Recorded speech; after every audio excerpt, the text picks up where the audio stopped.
Morning. I'm Leah Manson, Head of Enablement Strategy at Flockjay, and I'm really glad you've joined us today. Our session is called the AI Forward Enablement Team, and the premise is simple. AI hasn't replaced enablement, but it has changed the shape of the work. Some teams are using that shift as leverage and getting more strategic, more senior, more tied to revenue, while other teams are struggling to prove value. We want to talk honestly about the difference and what the leaders who are pulling ahead are actually doing. So we've built the next hour around 3 questions. First, how AI is reshaping enablement right now. Second, what an AI forward team actually looks like, down to the roles you'd hire for. And third, how enablement proves its value to the C-suite and how execs should be using their enablement teams to improve revenue growth. So we'll run a few live polls along the way. Keep an eye out and weigh in. You can also use the emojis at the bottom right of the screen in the chat box to react throughout the webinar. And we'll save time at the end for your questions, so drop those in the chat. And I could not have asked for a better group to dig into this with. You will hear from each of them in a moment, but quickly, Sheevaun Thatcher from Demandbase, Hang Black from Ruckus Networks, and my colleague Shaan Hathiramani, founder and CEO of Flockjay. So let's get into it. I'm going to give each of you time for a quick intro, and then we'll get into the questions. So Sheevaun, want to start us off? Sure. Name is Sheevaun Thatcher. I am the VP of Enablement at Demandbase. Been here a little over a year. My role is really to be the go-to-market and strategy expert for all of the customer-facing teams here at Demandbase, which means that me and my team work with all of our customer-facing folks to ensure that they give the complete and full experience to our customers so that our customers can make the right buying decisions. Great. Hang, do you want to introduce yourself? Hi, my name is Hang Black. I hail to you from Ruckus Networks, where I run enablement there. Similarly to Sheevaun, I kind of think of us as the sales and marketing interstitial layer and translator for the sales teams to help them sell bigger, better deals faster in a way that's relevant to customers. And similarly, I serve all the customer-facing teams to make sure we've got strategic alignment as well as messaging alignment. Thank you, Hang. And Shaan?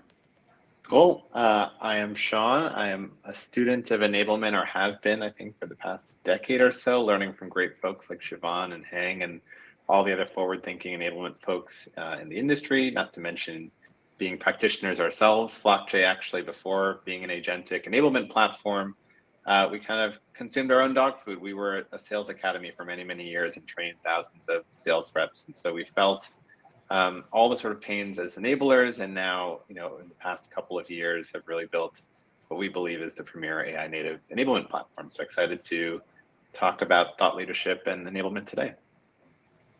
Awesome. Thank you all so much. Okay, so let's get into it. This one is for each of you to help frame the conversation going forward. What is the one most dramatic shift you've seen in the enablement field with AI? Sheevaun, can we start with you? The most dramatic shift, I believe, is in the speed of productivity, with the caveat that one must be careful that with speed does not necessarily come truth, but it does allow us to much quicker put content together that is viable, that aligns, and it really helps us connect the dots across all the kinds of things that we're doing and across all of the roles within the organization. For me, just as there's speed of change, there's also volume and content and desire of things to be done. I'm hit up many, many times a week by many different people with different perspectives on this is the one enablement training I need this week. And by the way, I just came up with the idea 2 minutes ago, and it's really, really important, right? So being able to parse what's important versus what's noise, because the human brain still has the same capacity as it did 10 years ago, right? So our capability to retain information is the same. So we need to be able to respect that and actually surface the things that are the most important. Yeah, I would add something to that. But before I do, one of the really interesting stats I've heard in the engineering world, which I think transfers to enablement, is that year over year, the amount of code that's been written across companies that have measured it is up something like 180%. But the actual amount of code that's been shipped is only up around 30%. And so the bottleneck, I think, has moved from, can we create this stuff fast enough to, as Sheevaun said, is it any good? And does it align with the actual outcomes that we're trying to produce? And so if I were to think about your question, it's not just the volume of the inbound, as Hang mentioned, or the ability to get more productive on the creation, but it's also from a most dramatic shift perspective, what we're now able to do in shifting from outputs to outcomes. I just think it's incredibly cool that we don't have to live in a world that's tied to completions and assessment scores and quiz scores, and we can really shift more into behavior change and actual assessment of field activity as it starts to correlate to downstream leading indicators and lagging indicators of outcomes. I think that, to me, is the single most dramatic and exciting unlock that AI is allowing to be possible. And I think we're only in inning 2 of what that can look like. Yeah, and I think from the enablement perspective, more than just tracking how many people are using AI, it's more important to see how is AI actually affecting revenue? How is AI actually affecting the system so we can create the new operating models? Yeah. With volume, what I think would be very interesting to talk about here is there is a danger of spending time over rotating towards creation and execution, because what has happened, what I've seen happen a lot, is the creation of work slop, right? So that's an AI term, which is you were creating junk. So we'll talk about this later when we talk about hiring and levels of expertise. But I have found that when I have a team of all junior people, maybe younger people, it's just how they learned, and we've kind of skipped the middle ground where we've got mentors to bring them up the ladder. There was a time when we had interns that we paid for that we knew would not be productive, and in fact were time sucks for the senior people, but we had them so that we could create that step ladder of the grunt work, the hard stuff that gives us the experience of what works and what doesn't work. So what happens is when we remove all the expertise and we count on AI, I have had situations where I've given some of my people assignments and I could put in the exact same prompt into ChatGPT or Claude and produce the exact same document that they handed in as their work product that was full of holes that we had to then go back and fix. Now that's just me as an enablement leader going in and being able to curate it. But imagine if that was released into the wild. It's like an opening a pillow full of feathers and trying to capture them all back and fix it, right? Trying to stuff it back into the pillow. That's what I got 10 emails on Monday, last week, actually, Friday. I got 10 emails, all within about 30 minutes of each other. They were all one paragraph and one sentence. The only thing different about them was the company name. Other than that, the wording was identical. And you want to talk about slop, outbound slop. I mean, when everybody is pulling from the same satchel, it's all going to look and sound the same. So my biggest concern, I know, Hang and I have talked about this a number of times, is the lack of creativity, the lack of critical thinking, right? That it's all just going to be this homogenous slop unless we're really careful about it. And it's a reversion to the mean, right? Because these models are basically trained on everything. So it's just going to revert to the mean. And I think the risk that both of you are describing of AI as a crutch also doesn't have the end user in mind. Whether we give a seller a 50-page document, have them watch a 50-minute video, or have a 50-minute AI avatar video, they're not going to absorb any of those, right? Because we haven't fundamentally empathized with how busy their day is, how many different tools they're stretched across, how much harder it's gotten to sell what they're selling because platforms are changing so much quicker than they've ever changed before. And so I think sometimes when we're given shiny new tools, the temptation is let's just throw like an AI avatar on that, or create this cool thing and make it look a little bit prettier. But I think the end user and empathizing with their workflows and their work streams, and I think we'll talk about this, in terms of what roles, enablement teams and forward-thinking enabled teams I see are hiring for today. I think it's really ones who are trying to think holistically on the whole cycle and not just how do I speed up the velocity of, AI generated courseware content, et cetera. Because then we just fall into the same trap we've been in for a long time. It just looks slightly nicer. And even AI avatars themselves are uncanny and weird.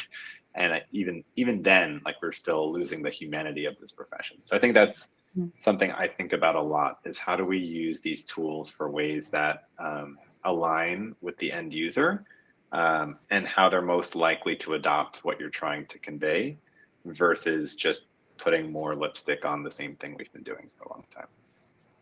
Yes. And that being said, it is an exciting time because there It's really is cool. a lot. Mhm. There is a lot is that we are unlocking from AI. And I'm excited to get into that too. Yes.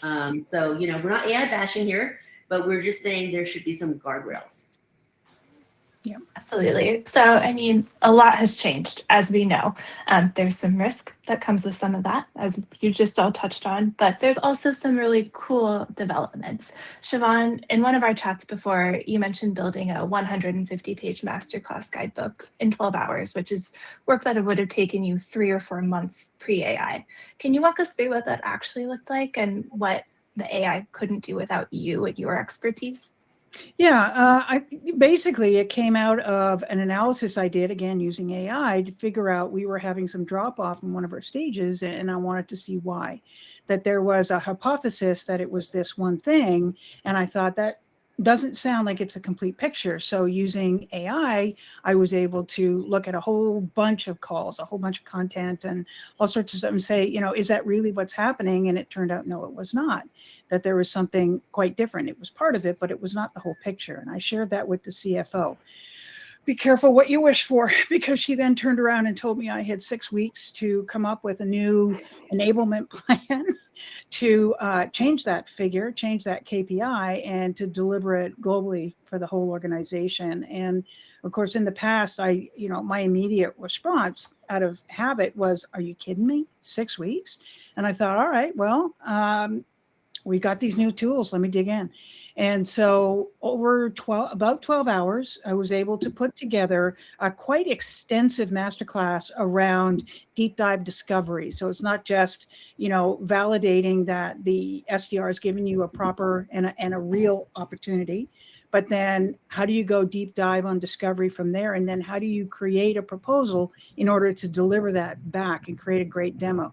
So it was all of that combined into one, which meant that I just pulled everything I could find about Demandbase, about our messaging, all of that, shoved it all in to Claude and said, okay, help me out here, right? This is what I need to do. Now, when my boss, I love this part, when my boss was telling his other C-suite about this thing, he said, look what Claude did in 12 hours. And I was like, well, yeah, 12 hours and 45 years of experience, right? Because that's what it was, because I knew immediately on the stuff that was coming back, and I affectionately call Claude Dolores, that Dolores and I were going to have a chat, because Dolores was making stuff up. And I'm like, that is not the way the world works. That is not, because as Hang said, the fundamentals don't change. The human brain still works the same way. Right? People still buy for the same kinds of reasons. And so it was like, no, that's not right. So over those 12 hours, I learned a lot.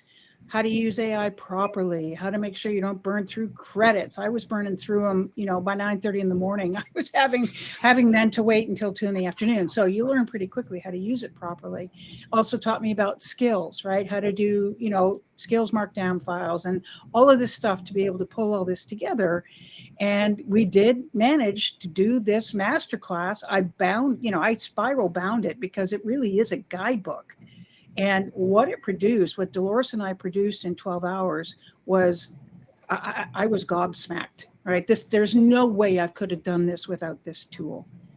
Not in that length of time that I had. And we delivered it globally, and we did 3 different versions of it. And it was just, once we got the first version done, the second one and third one just meant changing parameters, go again. Still had to validate, right? Because Dolores still likes to, add a little something that I needed to make sure was aligned. But other than that, yeah, I mean, and it was, I'll never go back because of what I learned. Now, again, 45 years of business experience went into it. Somebody else without my level of experience, it could have taken days, weeks, still. Right. If it's correct, if it comes out correctly, Yep. right? So I think what Sheevaun and I are facing is that one of the words I want to ban from corporate in the moment, although I love justice, I want to ban the word just. Just do this. Yeah. Just plug it into Claude, and there's an assumption of expertise in there. So for instance, it's still, and I love what you said, Sheevaun, about it's 12 hours plus decades of experience. And I think that gets lost in the mix, right? Because for what we do, it's really important that you've got context around neuroscience, learning behavior, change management. All of these things are really, really important. So, for instance, we did something similar to Sheevaun, and then what we built essentially a database, right? What we used to do is playbooks that were PowerPoint. They still live in PowerPoint, but that gets fed into an agent. And you can ask the agent questions, right? Give me a good discovery question for the CFO of a fintech company. And it'll reach into the playbook and it'll give you questions, but you still have to learn what the right prompts are. And if you're authoring the content, you actually you need to know what's going to influence the customer. Those things don't come immediately with AI. And the other thing is, AI is generally based on LLMs. So those LLMs don't change unless we creatively, continuously provide input, right? So that it can also learn and grow. So that's the thing, is if we are not hiring folks for their creativity and their judgment, all of this will also, just like any other technological revolution, it will also get stalled as well. Absolutely. Hang, this goes directly into a question that I have for you specifically, because you've talked about a real problem that you're seeing where, to save costs, enablement organizations, they're being merged with other organizations. Maybe execs are not seeing the value of enablement anymore with the changes that have come with AI. So removing these leaders with years of expertise in behavior and change management, reverting back to output engines versus outcome engines because we have AI now. So Why is that a misread? And what's the cost when companies do that? Sure. I don't know that it's enablement losing credibility. I think it's more about saving costs and number of executives. Like, let's just be real. I believe that's what it stems from. Here's the problem. If you merge enablement into an organization that has a different primary directive, okay? So let's say it gets merged with an SDR organization. What population do you think that organization is going to prioritize? Probably the SDR. I'm going to spend 90% of my time enabling the SDRs and 10% of the time maybe with the rest of you folks. You put it under sales engineering, same thing. What's the primary directive? It's going to be to serve the sales engineers. That's just how humans work, right? Operations, it's going to be more based on activity. Now, any number of these combinations can work, but it has to be really thoughtful, and you have to have embedded in there the expertise underneath. So as Sheevaun talked about, she's had a very, very long and long in a good way, and stellar career. I mean, the woman was featured on Times Square, for Pete's sake. Congratulations, by the way. Thank you. But myself, I have a decade of engineering, a decade of marketing, and a decade of sales. And what comes with that is fluency in speaking the language of the people who want to deliver the content in a way that can be received by the salespeople who can then translate it to their customers. So I always give people the analogy of when someone's speaking a foreign language, speaking louder and slower does not help if you don't fundamentally know the words in the dictionary, right? So that's the issue. Yes, you can merge it, but you have to make sure that there's expertise and that you have the right seat at the table to influence the rest of the organization. Because we know that the sales cycle is not linear. It's, a lot of people have been drawing it as an infinity loop. and you have to serve all the pieces, because the last thing you want to do is spend all this time curating a customer, influencing them to buy, getting PS to like stand them up, and then lose them on the back end because we haven't bothered to put the right focus on every single part of the sales process. Yeah, I think it's a fascinating time because in many ways, leaders like yourselves, Hang and Sheevaun, if anything, there's at least a theoretical opportunity to get more strategic and more influential, not less. Even if the corporate overlords, to your point, Hang, may have different sort of objectives, because enablement at its core, I believe, is a change management function, right? It is a strategic and a change management function that genuinely understands how humans behave and how to influence that behavior, and then eventually how agents behave and how to influence agent behavior, and how humans and agents interact. And I think in this hybrid workforce world, what sometimes gets lost is, the example you cited, Sheevaun, where you're able to connect the dots across different systems, come up with strategic insights. You were effectively that sort of strategic captain that was able to command a lot more information a lot quicker, but you have the capacity and the experience to do that. The risk is that you start unleashing this sort of connectivity to everyone to come to their own conclusions. If shadow enablement was a problem before, I think shadow enablement on steroids is sort of like what's happening now as people build their own master plan decks in the field and and it's not necessarily all a bad thing. We want to facilitate that creativity, but AI presents sometimes the illusion of confidence, conviction, and truth that then creates a whole sort of sprawl of different truths in the field, which again isn't necessarily bad. I actually think crowdsourcing best practices can be extremely powerful, and a lot of the insight lives at those endpoints. But I think this idea of change management and of actually influencing how humans do change how they act is really hard for just Claude, in your words, Hang, to spit back out at you. And even as we get smarter in how we think about AI, Sheevaun, you mentioned skills and writing skills and routines. And I think a big theme for all of us is going to be, how do we build self-improvement loops into how we use AI and also how we enable? But even as we build those memory-enhancing, self-improving loops into our processes, at the end of the day, we still have to think about, okay, what are the cultural norms of my company? What are the ground truths? What are the politics? What do I know about these different organizations? What have they dealt with in the past 6-9 months? And that increasingly is just going to get harder and harder to truly bottle up, I think. And that will become really valuable for folks in the leadership sort of sphere in enablement to get a handle on, because then it allows you to take that multiple week session of ideating into the 12-hour span and do it productively. Because I think otherwise we're just going to have a lot of things that look like the truth, but really lead us down a bunch of dead ends. And that to me is really, really important. But yeah, I do think that there is a lot of power and potential in being able to connect across different silos of data to get insights in a way that we just couldn't before, which leads me back to sort of this outcomes piece, because now you can actually do more with that information. Yeah, I mean, it's about priorities, right? I mean, product is innovating so fast that if I took my people out of their seats to train them every time the product manager said, hey, we got something new they need to learn and be certified on, I'd be like, no. And so it's all about prioritization.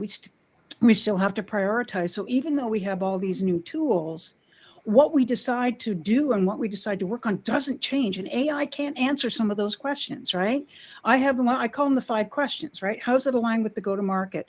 And this is predicated on, and you said it earlier, Shaan, is that it's assuming that go-to-market is solid and known, because I know that sounds, but a lot of times those decisions are made up in the, up at the board in the C-suite, and no one ever knows about it. So align with the go-to-market, then the prioritization against everything else we're already working on. How are we going to measure, right? That's a big thing with AI. And I know that's a discussion we're going to have, is what are we actually measuring? Where are we moving the needle? What is the hypothesis that good or great even looks like? What do you want them to do? So this is a behavior change. That's the change management piece of it. And then urgency. And all 5 of those things are important before you even start to decide whether or not this is a program that you want to engage your people on, because there are a lot of things, right? Are we doing augmentation, automation, robotics? Where are we going to fit all this stuff in? But that doesn't change. And that's a discussion we're having at Demandbase, because again, we are innovating so fast that I realized there's no way that we as enablement could keep up if we tried to train on everything that was coming out, right? Because everything priority 1, nothing is priority 1. And so the CMO and I actually a couple of weeks ago at an XLT, as I'm leading, she said, we need to prioritize more too. And I'm like, yep, we all do, because what now the human resource as part of this is a very expensive resource, but a very, very critical part, especially when you have major change, major process change, major product change, major marketing change, whatever it is, that human element has to stay involved. And that is costly if you're doing things that you should not be prioritized. So speaking of outputs versus outcomes, if we believe that AI is generating more information, then who best to help with the learning and absorption of that information, right? So that's where, again, expertise is really important to help that prioritization. And if you listen to Doug Boucher at Gartner, he would say that where enablement used to be like the number 7 or 8 person that the CEO would look towards for change management, they are now the number 3 or 4 for leading organizations, and they drop much further for lagging organizations. So that shows you the big gap in how different C-suite are looking at the organization. Mm-hmm. Amazing. Okay, so I definitely want to move on to the next topic of discussion, which plays into everything that we've just been talking about. What does this AI forward enablement team actually look like? So we talked about the change that we're seeing and what that means, but what does this mean for our teams right now? If we're designing the dream enablement team, who's on it? Roles, titles, paint us a picture. And then what do your teams look like today in comparison to that? Sheevaun and Hang would love to hear from both of you on this one. Yeah, Hang, you want to go first on this one? Yeah. So I think enablement, especially your enablement leader, has to understand where they are in the maturity of that particular organization's enablement, right? When you are a very small enablement team, you do have to have jack of all trades, somebody who can do program management, somebody who can facilitate, somebody who's who has background on the field. But the problem with Swiss Army knives is you're a master of none. So as the team grows, we have to start specializing, right? And so for me, what AI has done is it's taken out a lot of the necessity around research, because we've got research at our hands where we can just prompt and ask questions.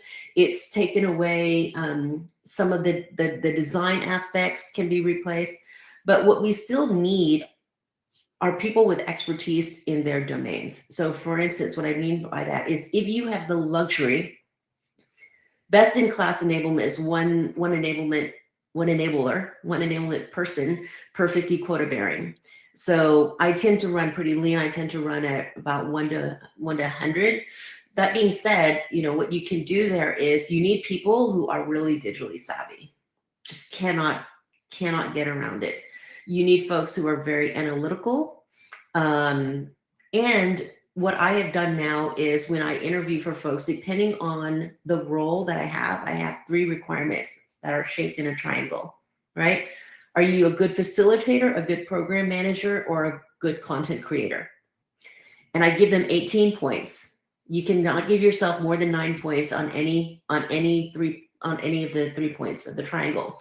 And what that tells me is, depending on what I'm looking for, if I'm looking up for someone running operations on the back end, if I'm looking for someone who can run, who can facilitate front of room, I've got specializations. And then the facilitation and content design, do they have expertise in that area? Whether it be sales, customer success, or technical. So there's a lot of ways to slice it, but I think being technically savvy and being really courageous in trying new things, because what you know about 2 years from now will change. And I'll share one more story, and because I can leave room for my other panelists here. But I would do, in previous companies, I would do what I would call SDR for a day, which really, is kind of a lie. I do it for an hour and a half.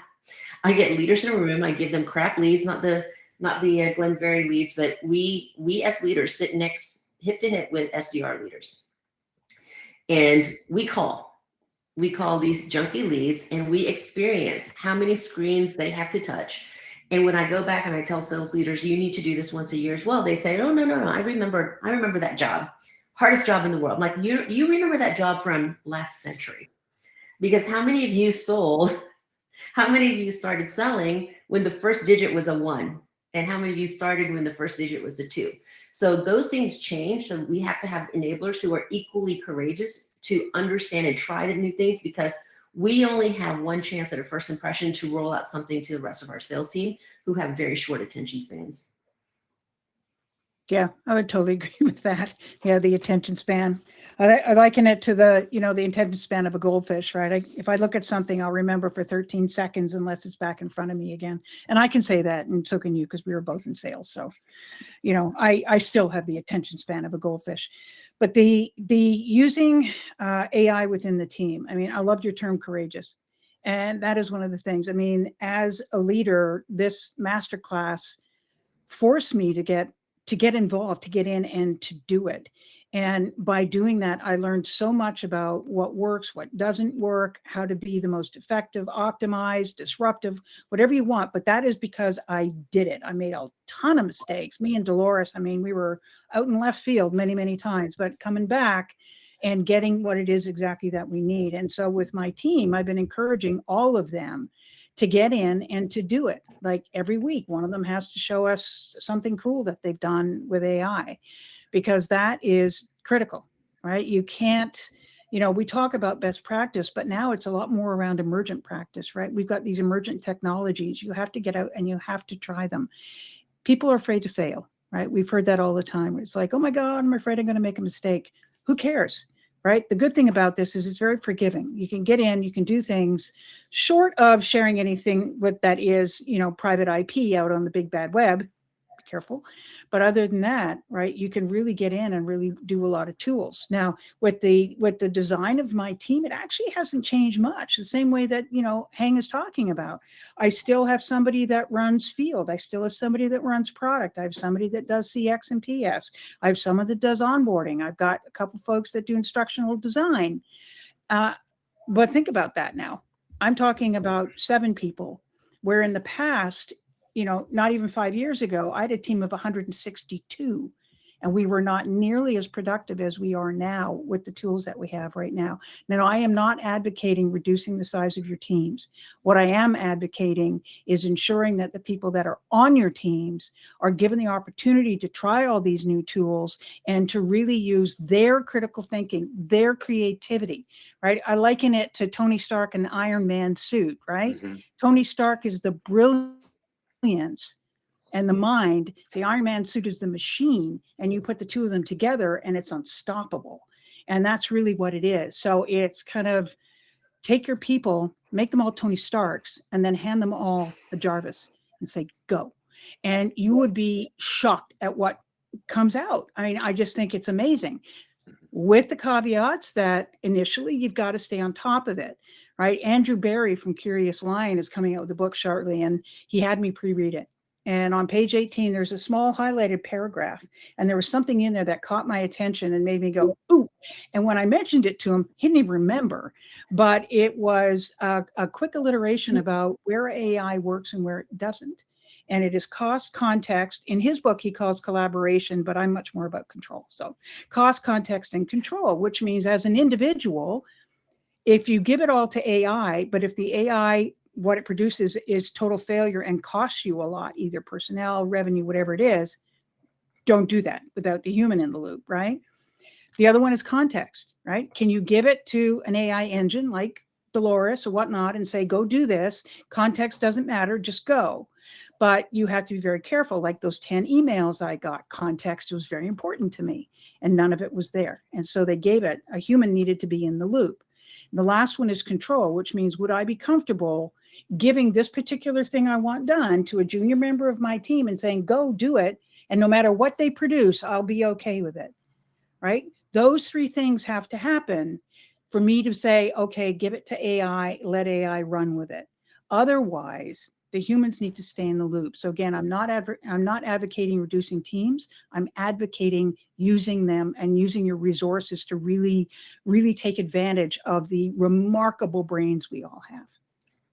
Yeah, and as we said about building our version of Jarvis at Flockjay, we think a lot about there's just a lot more concentration of risk in a good way in who you hire, because the truth is you don't need 10 potentially instructional designers that you had before. Maybe you can do a similar amount of work with fewer if there are tools like ours that allow you to create beautiful, engaging content that syncs with your call recorders, all that sort of good stuff. But what that also means, which gets lost, is that who you hire and their ability to adapt and their creativity and their strategic systems level thinking gets so much more important because you have less redundancies in the system. And so they're charged with doing a lot more creatively and a lot more courageously, but that also means there's a lot more responsibility.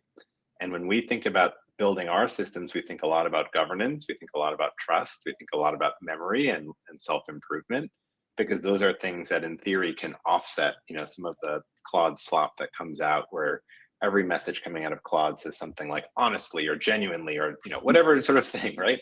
And so building sort of those feedback loops into our product to learn about the DNA of organizations is important. But I think there are new roles that are being created real time. They may not be new JDs, but there are certainly new responsibilities that we're endowing with these folks who are not just charged with adminning a system. I mean, we all lived in a time where we had someone in our team whose only job was to admin the system.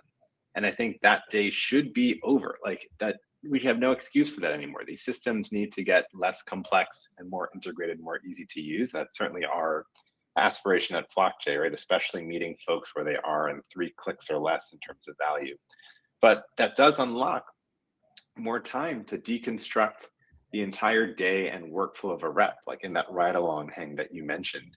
The ride along of the 1 versus the 2 era, not even the 2 era, the 2010 era versus the 2020 era versus the 2026 era.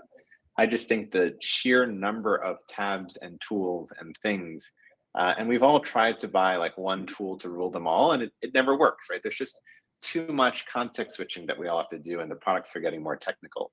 And so if I were to advocate either for a standalone role or a 20% of your day for someone in your team to spend on, it is truly deconstructing the workflows of your end user and what they are today and what they could be. And that second part I think is really important, because what they are today is usually a result of inertia and a set of decisions that were codified and made. So you have this wonky, weird set where you go here to do that and here to do that and here to do that. But now you have someone who in theory has the luxury to say and to think aloud, what if we didn't do that?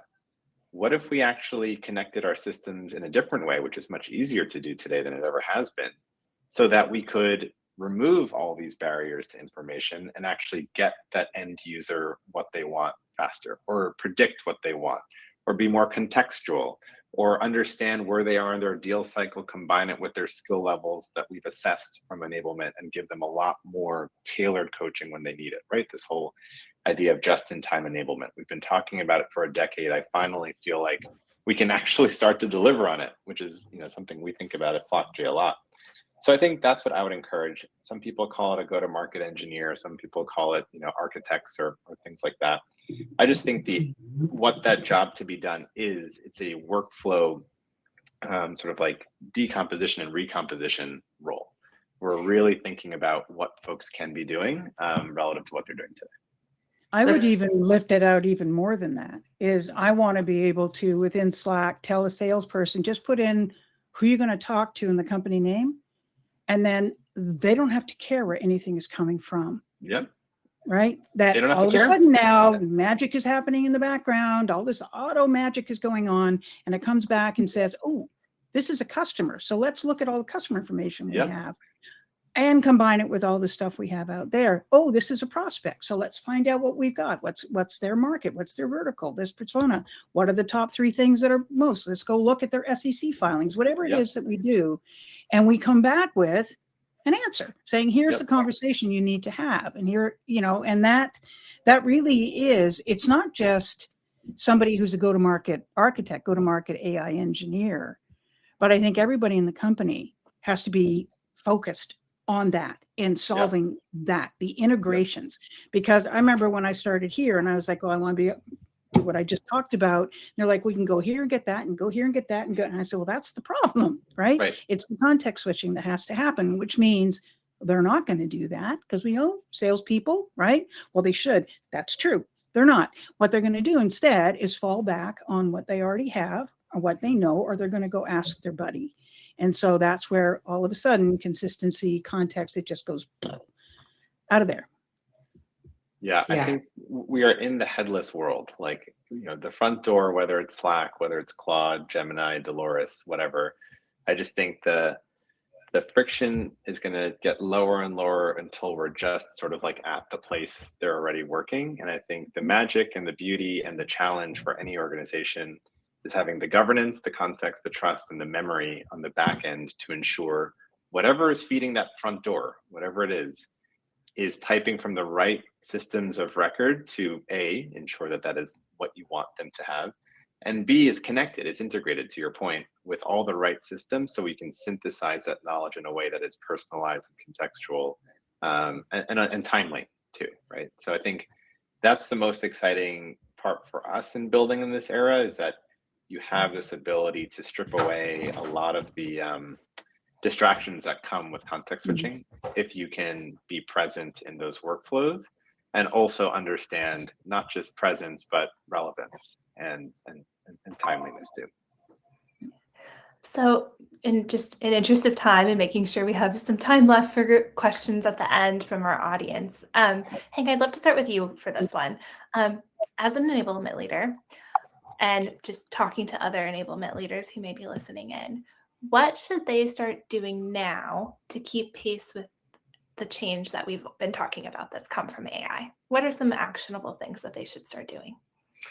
If they're not analyzing conversation intelligence, they should be. If they're not utilizing tools to collect all the content and make it a reference repository so that stakeholder enablement can be created, or even end customer enablement. Like, what I mean by that is, let me put all the white papers and all the battle cards and all the stuff in one place, and I go tell it, here's the framework for a simple battle card for a salesperson. Here's the framework for a slightly more technical battle card for a sales engineer. Here's a very in-depth battle card. So give me all this stuff and I'll go create the front end given frameworks, right? So that's A. B is one of the things that we've talked about. The only reason we can go from output to outcomes and not measuring butts in seat is because conversation intelligence recordings can now, we can save a lot of time for the managers. Instead of having to listen to 8-10 minute pitches with that, after an hour and a half, you get bored, you get numb. You can digest those in seconds, have conversation intelligence tell you exactly where the person needs coaching, and then reflect that back out. That's just an example of the many things that AI can help do to save leaders time, because enablement will fall and succeed on the backs of the leaders who are reinforcing. Right. And those are things anywhere where it's a time saver instead of a task doer, just a task doer. It's where you're going to get the most bang for your buck. And can I follow on with a question about not just how enablement leaders, what they should be doing, but how should executive teams be leveraging their enablement orgs to improve revenue growth, right? Because that is ultimately what we are doing as an enablement org, and we want to make sure that our executive teams know how to leverage us. So what would you recommend there? I will put it in one word, and I'm sure Sheevaun can add very beautifully to it. One word: prioritization. Because the commodity right now is not time, it's attention. Yeah. No, I would totally agree. I mean, I think you look at a C-suite right now and you're either going to have optimizers or disruptors, right? So they don't always agree on what needs to happen.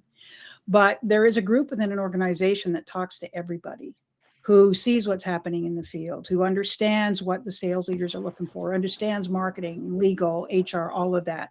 And that group is enablement. And so if you're an enablement leader and you want to get a seat at the table, you need to put on your C-suite eyeballs and say, okay, if I'm a CFO and I'm seeing something like this, can I get my enablement leader to give me data? And that's what started this whole masterclass thing. The CFO said, we're seeing this. What do you think? And within 10 minutes, I had an answer back to her, right? Which again, would have taken weeks, if not days or weeks before. I had an answer back very quickly on conversational intelligence, right? We use Gong to do it because that's where all the information was lying, is hearing, right? Because they can pass every single test, they can pass every single certification, but if they're not applying it, then they're worth nothing. And so it's the application of it that is the most important. And if you're talking with the CRO, what do they care about? If you're talking with the COO, what do they care about? And be able to use your brain, get into some of this data, and even proactively just give them some insights. Like last week, I was just playing around. I was like, okay, tell me, what accounts do we have that are set to close this quarter that only have one contact and there has been no activity on legal or proposal? Tell me which ones those are. And within a matter of seconds, I got 6 major accounts that was the situation. Handed that off to the CRO and the SVPs. They looked at it and they're like, "Ew." And, and one of them was like, yeah, we're aware of some of this stuff and we're working on it. And it's like, so it's that kind of information that as an enablement leader, it was just something I was thinking about. I thought, what are the things that we teach them? What are some of the things that we tell them to look for? Compelling events, all of that. Get into the data. Use the tools that you've got right now. Get into the data and provide insights to the C-suite, because that's what they're looking for. Because let me tell you, the C-suite, they don't know what AI can give them either. And so they're just as confused with the chaos, the lack of context, everybody wants them to buy their new thing. They don't know either. And so as an enablement leader, you want a seat at the table and you want to be able to help out an organization and help your team get the insights for the C-suite without them having to come to you. Yeah, I think one of the things I've observed in talking to both our customers and just thought leaders in the industry is that, historically, Hang, you mentioned earlier in our discussion, a lot of the inbound volume of requests sort of has accelerated in terms of what to enable on, right? And that support function lands on my desk, go sort of deliver enablement has and will always exist. But I think what you both are talking about, which is really exciting in terms of how enablement can be positioned to executives, is you're almost like the internal McKinsey at companies now, because you can get into the data and it's not just one call or 2 calls or one deal. You can run AI deal reviews. You can create rubrics in platforms like ours, apply them to whatever conversation intelligence system you have of choice, and assess trends across hundreds of calls, and basically start to tease out trends from this data in ways that were previously just qualitative gut feel versus actually instrumented. And I think we're in this kind of Moneyball era where the forward-thinking enablement teams are going to go beyond just sort of what the scouting report said and what your gut feel says, to actually crunching through all of this volume of information from the CRM, from the recorder, from the enablement system, and starting to then synthesize, not sort of hey, you think that's a great thing to enable on, I'll go build it, but actually I'm going to come to you with what we should enable on. I've identified these gaps in the field, and here's the volume of information that supports that. And these gaps suggest that we should then autonomously and automatically spin up enablement programs that combine some element of training, some element of practice, right? Like getting in the gym, getting your reps, whether it's AI role play or whatever it is in a platform like ours or others, And then validation, like, did they actually do the thing that they were taught, that we remediated, that we coached, and build a closed feedback loop. And so I think that sort of internal consultant into execution, capacity and capability and potential, I think has never been greater for enablement. Moving well past, the support desk where someone drops a stack of DPS reports on your desk and says like, "Hey, have you looked at the DPS reports yet?" So that to me, I think, is a common theme I'm hearing from both of you, but also sort of speaks to this broader potential as well to be a lot more strategic. It's asking the question of, what am I missing? Right. I love that one. I'm going to give you a prompt, but if you've got questions you need to ask me, or you think I'm missing something, tell me. And it's those kernels that have actually helped a lot more than anything else, because it's bringing to the surface things that I didn't know. And that's what a lot of these tools are great for, is doing things like that. Yeah. And that also takes courage, right?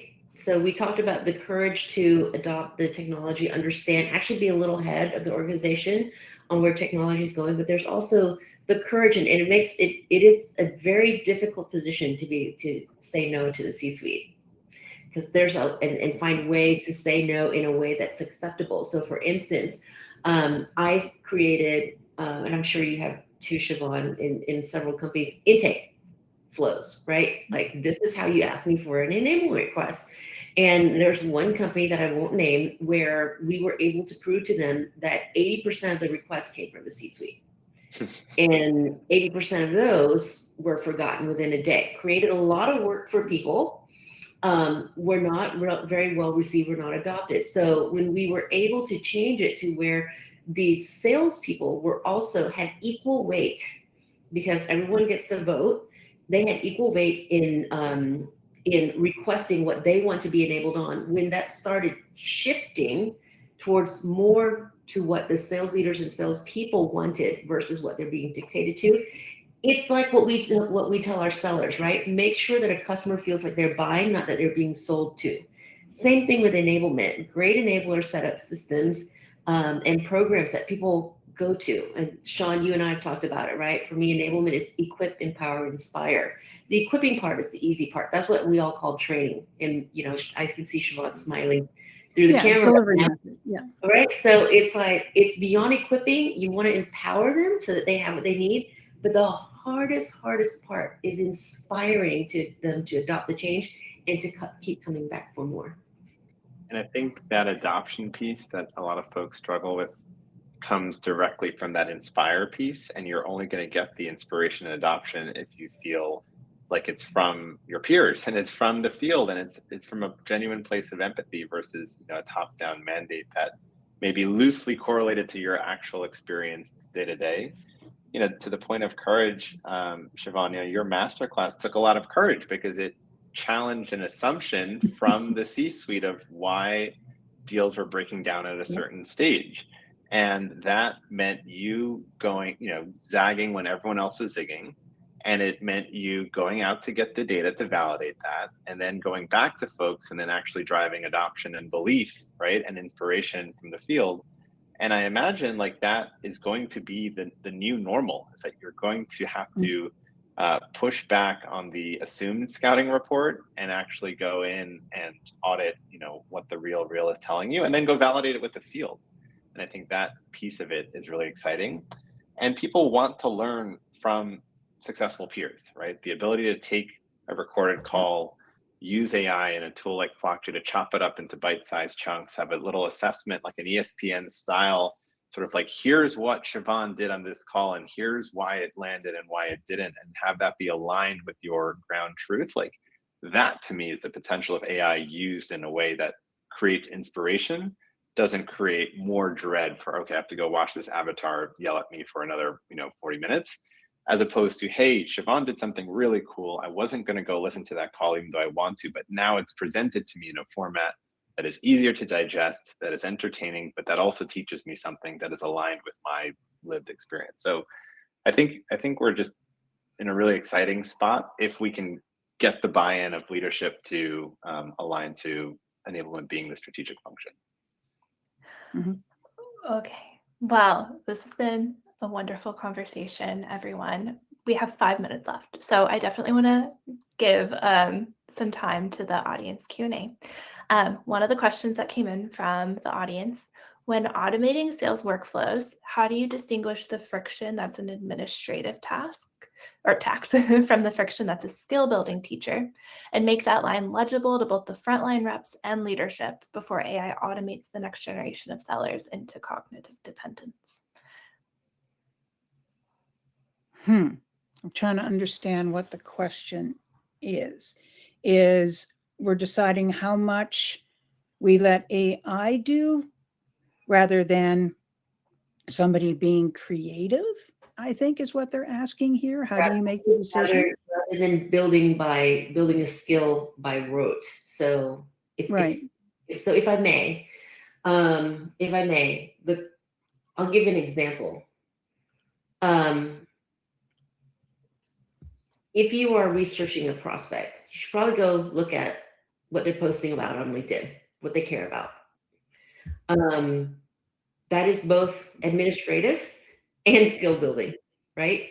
There are some things that are purely administrative, as far as let me go enter this information into SFDC, which companies like companies that have conversation intelligence are automatically transcribing that directly into Salesforce. That's taxing. I think where you have enablement in between is figuring out those distinctions, right? What can I pawn off that is a low value skill, which is entering stuff in, something that salespeople are probably don't like to do, probably not good at, don't have time for, versus things that they should be good at, which is researching their people, understanding the people, and their motivation. That's my take on it. But Sheevaun and Shaan, I'd love to hear your take on it as well. Yeah, I think it's that cost context control thing again, right? When do you use AI? When do you not use AI? What AI does not do well is empathy. What AI does not do well is reading body language, whether you're in a little square box like we are right now, or you're sitting in a room with somebody. What AI does not do well is intuition. So you may be saying something, but if your tone of voice is different, or the way that you're looking, or the way you're holding yourself, my intuition will give me a different approach that I want it to take that an AI cannot do. Right. And so it's things like that that need to be considered. It's connection and communication is where you need to use the human in the loop, because that's where the strength comes from. Where if it's automating tasks or even augmenting some or using some robotics, right? You've got the bots and all that kind of stuff. Then yeah, pawn that stuff off. If you're not worried about the cost of a failure, if you're not worried about the quality of the work, if it doesn't require context, knock yourself out. Put it there. Yeah, Wonderful. I think Thank you both nailed it. Yeah. Okay. I want to close with one more question with 2 minutes left. And if we could maybe just give a 1-sentence answer to this, if it's possible. What's the most overhyped AI for enablement promise you're hearing right now? That AI will replace enablement. At RevFest a couple of weeks ago, somebody was on stage and said that AI is going to replace enablement. And you could hear the murmur in the crowds. And if you go look at a post by John Barrows on June 5th, and you'll see his reaction to that too, right? I think it's baloney, absolute baloney. Yeah. Alrighty. Well, thank you all so much. This is exactly the kind of conversation that we were hoping for. So this has been excellent. Thank you, Sheevaun, Hang, Shaan, so much for your time. A couple of follow-ups before we close out. Hang's work lives at hangwithhang.com, where you'll find her TED Talk and her best-selling book. So if you want to see more, check that out. And you can connect with Sheevaun on LinkedIn. So, and lastly, if anything today made you want to see how this works in practice, the Flockjay team would love to continue the conversation. And we'll send a recording of this after the fact and a few resources as well. So thank you all for spending the afternoon with us. And thank you to our panelists for being so generous with what you know. Thank you so much, everybody. Thank you. Great discussion. Thank you. Bye.